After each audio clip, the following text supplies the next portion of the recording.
علیکم اسٹوڈنٹس، آج ہم اسلامیات کا دوسرا اپنا لیسن پڑھیں گے اور آج ہمارے لیسن کا نام ہے اللہ تعالیٰ پر ایمان۔ چلیں شاباش، جلدی سے اب اپنی کتاب کھولیں، صفحہ نمبر 7 آپ کا پہلا لیسن ہے۔ سب سے پہلے ہم نے جو چیز اس میں معلوم کرنی ہے وہ ہے عقائد اسلام۔ عقائد اسلام، جیسے کہ آپ نے اس لیسن کا جو عنوان ہے اللہ تعالیٰ پر ایمان، اس کو پڑھ کر ہی آپ کو اندازہ ہو گیا ہوگا کہ یہ ہمارے عقائد میں سے ہے۔ تو جب تک ہمیں اپنے پورے عقائد نہ پتہ ہوں، ہمیں پتہ چلے گا کہ یہ ہمارے عقائد ہے یا ارکان اسلام ہے؟ تو عقائد اسلام ہمارے جو ہیں وہ ہیں 5، جن پر ہمارا یقین ہے، جن پر ہمارا ایمان ہے، وہ ہمارے 5 ہیں۔ سب سے پہلا یہی ہے اللہ تعالیٰ پر ایمان، اس کے کتابوں پر ایمان، اس کے فرشتوں پر ایمان، اس کے رسولوں پر ایمان اور روز آخرت پر ایمان۔ یہ ہمارے 5 عقائد اسلام ہیں۔ ان میں سب سے پہلا جو ہمارا عقیدہ ہے وہ ہے اللہ تعالیٰ پر ایمان، یعنی کہ ہمارا اللہ تعالیٰ پر یقین، ایمان ہونا چاہیے کہ ہمارا رب کون ہے۔ اب ہے ایمان کیا ہوتا ہے؟ ایمان سے کیا مراد ہے؟ ایمان سے مراد ہوتا ہے مان لینا، دل سے تسلیم کر لینا، یعنی کسی چیز کو اگر ہم صحیح جانتے ہیں، اس کو حق تسلیم کرتے ہیں، سچا مانتے ہیں، تو اس پر بلا کسی تفریق کے اس پر یقین کر لینا ایمان کہلاتا ہے۔ اب آ جاتا ہے اللہ تعالیٰ پر ایمان۔ اس کا مفہوم کیا ہے؟ بھئی اللہ تعالیٰ پر ایمان کا مفہوم یہ ہے کہ ہمارا مالک و خالق ایک ہے، ہمارا رب ایک ہے، وہ اس کا کوئی شریک نہیں ہے، اور کائنات کا بنانے والا بھی وہی ہے، ہماری زندگی اور موت کا اختیار بھی اسی کے ہاتھ میں ہے۔ اور ایمان میں ہماری یہ بھی شامل ہے کہ اللہ تعالیٰ کی ذات پر پختہ یقین رکھا جائے، ہمیں اس کی ہر بات پر عمل کرنا ہے اللہ کی کہی ہوئی، اور اس میں کوئی شک نہیں کہ اللہ تعالیٰ ہر عیب سے پاک ہے، اس لیے وہ سب کا پالنے والا ہے اور کائنات کی ہر چیز اس کے حکم کی تابع ہے۔ اسٹوڈنٹس، ہماری جو یہ لیسن ہے، یہ اس کے 2 عنوان ہیں، ایک اللہ تعالیٰ پر ایمان اور دوسرا ہے توحید۔ جب آپ پیج نمبر 8 کھولیں گے، صفحہ نمبر 8، تو آپ کو نظر آئے گا لکھا ہوا توحید، توحید کے معنی اور اس کا مفہوم۔ اب توحید کے معنی کیا ہوتے ہیں؟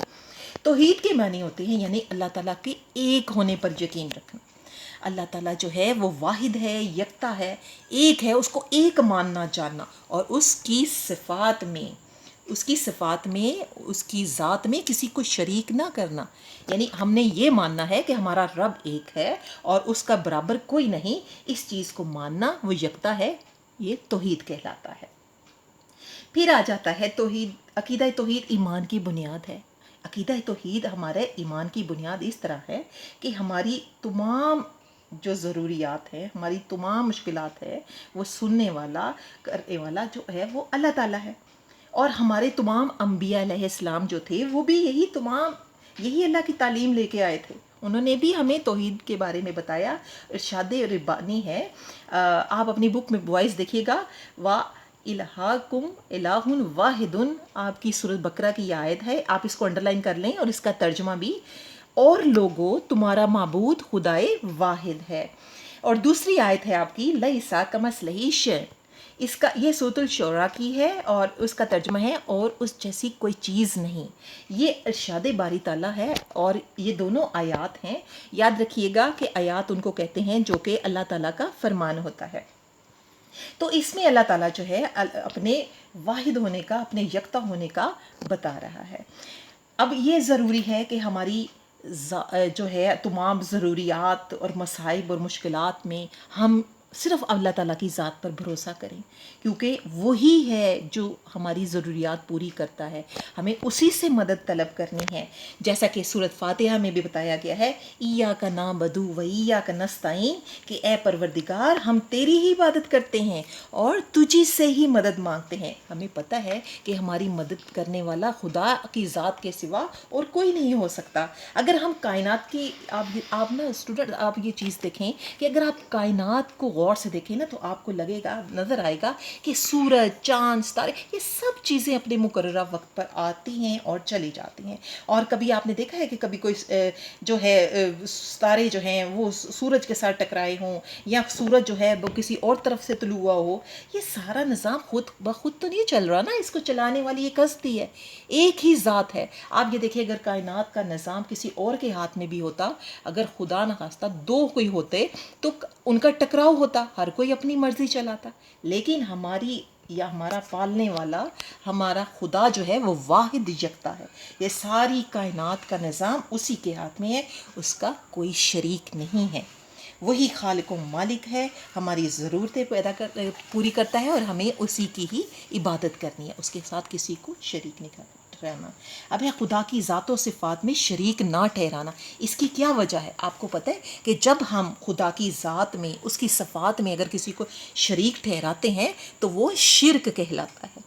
اور شرک جو ہے وہ قرآن پاک میں اس کو بہت گناہ، اس کا جو ہے اس کو ظلم کہا گیا ہے. تو خدا تعالیٰ ہر چیز کی معافی اللہ تعالیٰ نے رکھی ہے، لیکن شرک کی معافی جو ہے وہ نہیں ہے. قرآن پاک میں بھی اللہ تعالیٰ نے ارشاد باری تعالیٰ ہے، اور اللہ ہی کی عبادت کرو اور اس کے ساتھ کسی چیز کو شریک نہ بناؤ، کیونکہ خدا تعالیٰ کی ذات میں شریک ٹھہرانا بہت بڑا گناہ ہے. اس لیے اسٹوڈنٹس ہمیں صرف اللہ تعالیٰ کی عبادت کرنی چاہیے اور اسی کا کہنا ماننا چاہیے.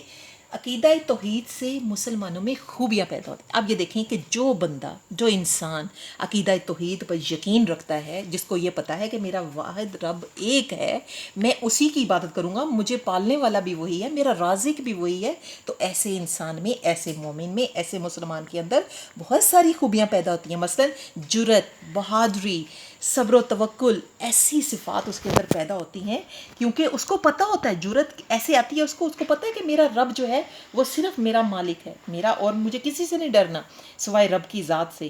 صبر کرنا خدا تعالیٰ نے سکھایا، تو ہمیں اس چیز پر صبر کرنا ہے. تو اسٹوڈنٹس یہ تھا ہمارا آج کا لیکچر. آپ مجھے یقین ہے کہ آپ کو بہت اچھے طریقے سے سمجھ آ گیا ہوگا. آپ کو جو میں نے آیات انڈر لائن کروائی ہیں، آپ نے اس کو زبانی بھی یاد کرنا ہے. اب آپ نے ایسے کرنا ہے کہ آپ نے ہوم ورک میں اس کے سوالات ہیں جو آپ نے اپنی کاپی پہ کرنے ہیں، اور وہ سوالات میں آپ کو بتا رہی ہوں. پہلا سوال ہے آپ کا، ایمان کسے کہتے ہیں؟ دوسرا سوال ہے، تمام مصائب و مشکلات میں کس پر بھروسہ کرنا چاہیے اور کیوں؟ ہمیں صرف اللہ کی عبادت کیوں کرنی چاہیے؟ نمبر 4 ہے، خط کشیدہ آیات بما ترجمہ لکھیں، وہ جو میں نے ابھی آپ کو انڈر لائن کروائی تھی. توحید کے معنی کیا ہیں؟ اور ساتواں آپ کا چھٹا سوال ہے، عقیدہ توحید سے انسان میں کون سی صفات اور خوبیاں پیدا ہوتی ہیں؟ اسٹوڈنٹس امید ہے آپ اس کام کو بہت اچھے طریقے سے کریں گے، اس لیسن کو اچھی طرح یاد بھی کریں گے، اور جب بھی آپ نے اپنا یہ سوال لکھنے ہیں تو اس کو لکھنے سے پہلے آپ نے اس لیسن کو آپ نے اچھی طرح پڑھ لینا ہے. شکریہ، اللہ حافظ.